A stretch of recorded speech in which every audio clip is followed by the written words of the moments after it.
Cole Porter's iconic Broadway score is back on stage at Studio 54, where the Roundabout Theater is reviving what is the first ever Tony-winning musical, Kiss Me, Kate. Tony Award winner Kelly O'Hara and Tony-nominated actor Will Chase co-star as feuding exes and touring actors who bicker all the way through a musical production of Shakespeare's Taming of the Shrew.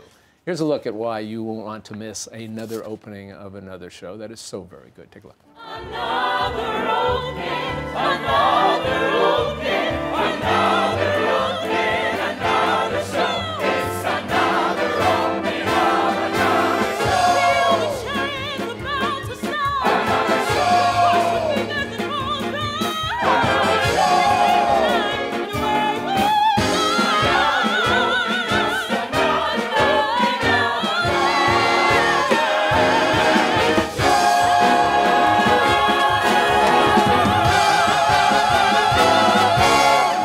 And we're delighted to have joining us now both Kelly O'Hara and Will Chase. It's so nice to have you both here. Thank you. Thanks. I'm going to start off by saying my wife and I saw the show 2 weeks ago, and it was fabulous. Oh, great. And we've seen another production of it, so you have a comparison point.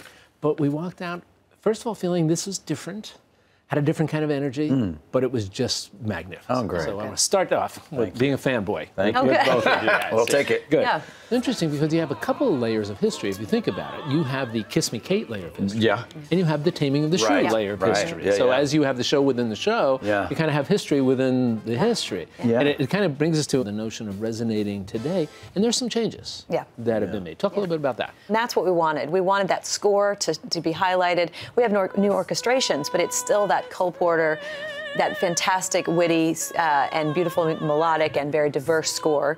And we have that, but we also wanted to take the things that were, you know, we can talk about misogyny, and some of them we left in, we highlight them, we show them, we use them as examples of, we don't praise them. Almost and then, becomes kind of farce. Yeah, Yeah. you know, there's a farcical nature to Right. it. And then we took a lot out. We went back to Taming of the Shrew. We put some of that language back in where Shakespeare had given Kate more voice and wit, Right. and that they had taken out for Kiss Me, Kate, the musical, to make her more shrewish, less intelligent. And I can tell you, you've accomplished that. Well, thank Having you. seen the early Thank one, you. that Good. this production, Kate, is said less shrewish, more thoughtful, Yeah. and also more willing to literally and figuratively stand up for herself. Which I think Yeah. Kate is. But I mean, Yeah. I think If you go back to the original. I think when people do the Taming of the Shrew, they think, oh, this. I remember a friend on the street when I told her a year ago. Yeah. I was just walking in Brooklyn, and I was like, "We're doing Kiss Me, Kate. How are you going to deal with the ... Yeah. And it's like, well, actually, Taming of the Shrew, Kate is actually of all. Everybody else throws, you know, the men are idiots. They throw tantrums. They, you know, and Shakespeare highlights that, and then gives Kate all the kind of, wait a minute, am I the only sane one here? Kate sort of becomes Do you the voice know? of reason in Shakespeare, Which which is I got a sense that you've resurrected. Well, and you know, and whether or not it was exactly true at the time, but he was writing with a queen in power. I Absolutely. mean, there's a lot Absolutely. of language in there that suggests that Kate knows exactly what she's talking about.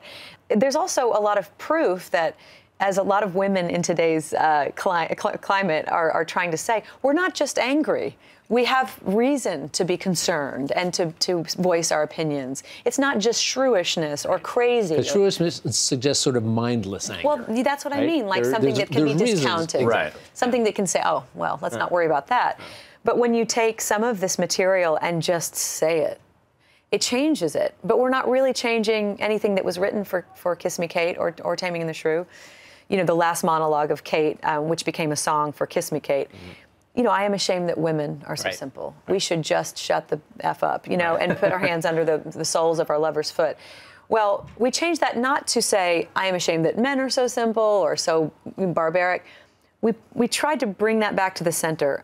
I'm ashamed that people Right. are fighting and are seeking for rule and supremacy when on this earth, nothing but love, everything but love is going to die It's away. so much more meaningful and impactful.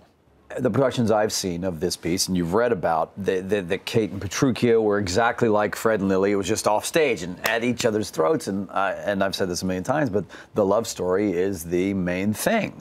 And that's what that last song is about. It's about, you know what, we have to, it's not let's all get along and, you know, in the world, but it's this we have to love each other, and it's the only thing that exists. And so the highlighting of the love story for me, and now if I ever do Taming of the Shrew or direct it someday, I've had this weird thing, like, of all the things, it would be very weird, but that love story is still centered to that piece, too. There's the moment where Petruchio and Kate, he asks her to kiss him in the street, and they're starting to kind of, even though he's taming her. I'm not trying to whitewash it like it's this big love story.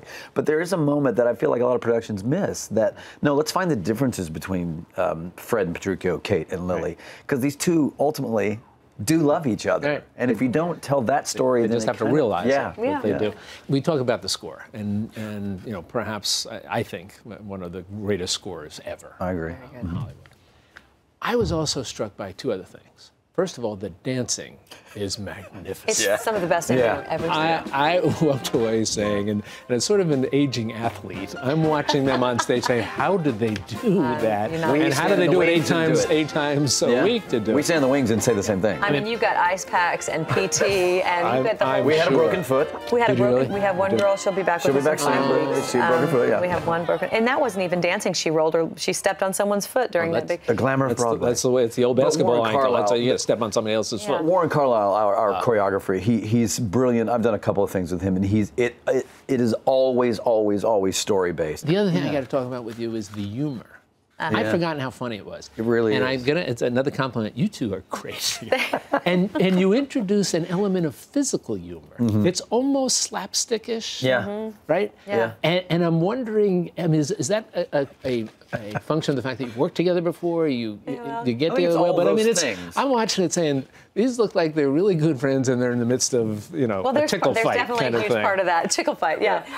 And sometimes, you know, as we go on, shenanigans, ensue. But I think it's a combination of things. You know, for safety in a production, you get like a choreographical language with fights. I feel like we got this language, and then we kind of said, okay, cut that. That's too barbaric. I'm not going to guillotine him with a bench, you know, that kind of thing. Right. It's going to be more. I don't know what to do. I'm just so angry. I'm going to pop you upside the head, or you know, you can't take my hands. Nuh-uh. No, You it's think good. you can? That part I love. I know, When you're doing everybody this loves with this him, part. love that part. And then Kelly and Will get comfortable, and you start having fun. And you're like, keep that, Right. cut that. Right. And Scott Ellis is out in the audience, our director, saying, do more of that. And you find moments where there's a moment where you go to kick me between the legs, and depending on the audience, Yeah. sometimes they love that moment of being frozen. I've got her foot. Right. Sometimes it's like, oh, we need to go on. Again, I'm going to go back to what I said in the beginning. It's just a fantastic show. Thank It's you. just so enjoyable and so entertaining. Thanks. And it's been such a delight to have you both in here and sit down and chat. Nice. Thanks, So Jack. again, Thank you. congratulations on wonderful work. Appreciate it. Thank you. And a reminder for you folks, the Roundabout Theater Company's revival of Kiss Me Kate, now playing till June 30th at Studio 54. For more information, please visit us at metrofocus.org.